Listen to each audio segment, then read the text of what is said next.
4.5 वर्षापासून प्रत्येक संकटातून एकनाथ शिंदे सहज बाहेर पडले। बंड यशस्वी झालं, पक्ष मिळाला, धनुष्यबाण मिळालं, मुख्यमंत्री पदही टिकलं। पण आता पहिल्यांदाच असं काय घडलंय की राजकीय वर्तुळात चर्चा सुरू झाली आहे। यावेळी शिंदेंना वाचवणं कठीण आहे।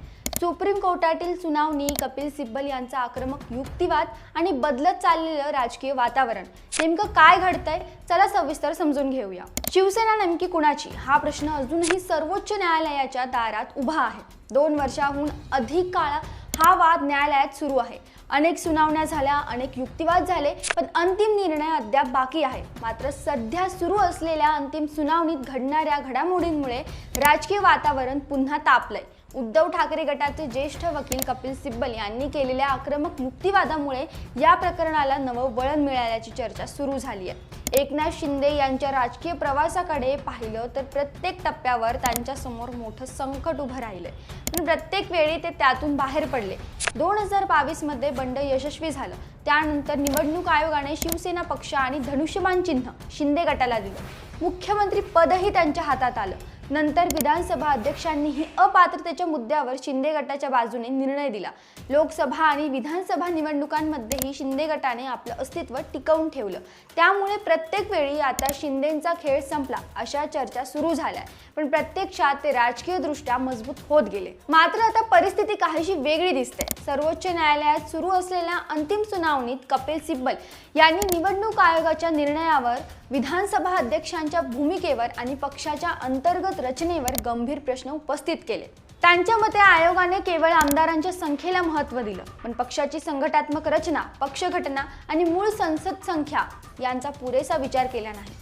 याच मुद्द्यावर न्यायालयात सविस्तर चर्चा सुरू झाली। सुनावणी दरम्यान न्यायालयानेही काही महत्त्वाचे प्रश्न उपस्थित केले। विशेषतः पक्षातील फूट केवळ विधिमंडळ पक्षापुरती मर्यादित होती का, की ती संघटनात्मक स्तरावरही पसरली होती, यावर न्यायालयाने अधिक स्पष्टता मागितली। त्यामुळे या प्रकरणाचा निकाल कोणत्या दिशेने जाईल याबाबत विविध अंदाज व्यक्त केले जात आहेत। मात्र अंतिम निर्णय अद्याप झालेला नाही। याच काळात राजकीय पातळीवरही अनेक घडामोडी घडत आहेत। विरोधकांकडून शिंदे गटावर पुन्हा एकदा मूळ शिवसेना कोणाची हा प्रश्न अधिक जोरात उपस्थित केला जात आहे। सोशल मीडियावरही याच विषयावर मोठी चर्चा सुरू आहे। यामुळे जनमताच्या पातळीवरही वातावरण बदलत असल्याचं काही राजकीय विश्लेषकांचं मत आहे। दरम्यान राज्यातील विविध आंदोलनांमध्येही महायुती सरकारवर टीका होताना दिसत आहे। शिक्षण, आरक्षण, ग्रामीण सुविधा आणि इतर स्थानिक प्रश्नांवर सरकारवर विरोधकांकडून हल्लाबोल केला जात आहे। या पार्श्वभूमीवर सरकारमधील विविध नेत्यांच्या भूमिकांबाबतही राजकीय चर्चा सुरू आहेत।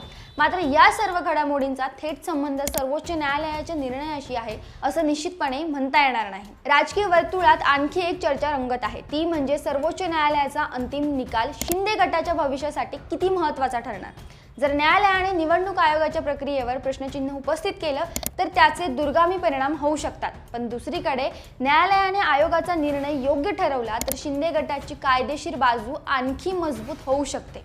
त्यामुळे दोन्ही शक्यता अद्याप खुल्या आहेत। या संपूर्ण प्रकरणात सर्वात महत्त्वाचे बाब म्हणजे न्यायालय केवळ राजकीय दावे ऐकत नाही, तर घटनात्मक तरतुदी, कायदेशीर प्रक्रिया आणि उपलब्ध पुरावे यांच्यावर आधारित निर्णय देणार आहे। त्यामुळे कोणत्याही एका बाजूचा विजय निश्चित झाला आहे असा निष्कर्ष सध्या काढणे योग्य ठरणार नाही। एकनाथ शिंदे यांच्यासाठी हा खरोखरच महत्त्वाचा टप्पा आहे, कारण आजवर त्यांनी प्रत्येक संकटावर मात केली आहे। पण यावेळी त्यांच्या समोर केवळ राजकीय नाही तर घटनात्मक आणि कायदेशीर प्रश्नही उपस्थित आहेत। दुसरीकडे उद्धव ठाकरे गटालाही ही सुनावणी अत्यंत निर्णायक वाटत आहे। आता संपूर्ण महाराष्ट्राचं लक्ष सर्वोच्च न्यायालयाच्या अंतिम निर्णयाकडे लागले। हा निकाल केवळ शिवसेना पक्ष आणि धनुष्यबाण चिन्हापुरता मर्यादित राहणार नाही, तर भविष्यात पक्षफुटीच्या प्रकरणांमध्येही महत्त्वाचा संदर्भ ठरू शकतो। तुम्हाला काय वाटतं? सर्वोच्च न्यायालयाचा अंतिम निर्णय कोणाच्या बाजूने जाईल आणि या निकालाचा महाराष्ट्राच्या राजकारणावर काय परिणाम होईल? तुमचं मत कमेंटमध्ये नक्की सांगा। व्हिडिओ आवडला असेल तर लाईक करा, शेअर करा आणि अशाच महत्त्वाच्या राजकीय अपडेट्ससाठी चॅनलला सबस्क्राईब करायला विसरू नका। धन्यवाद।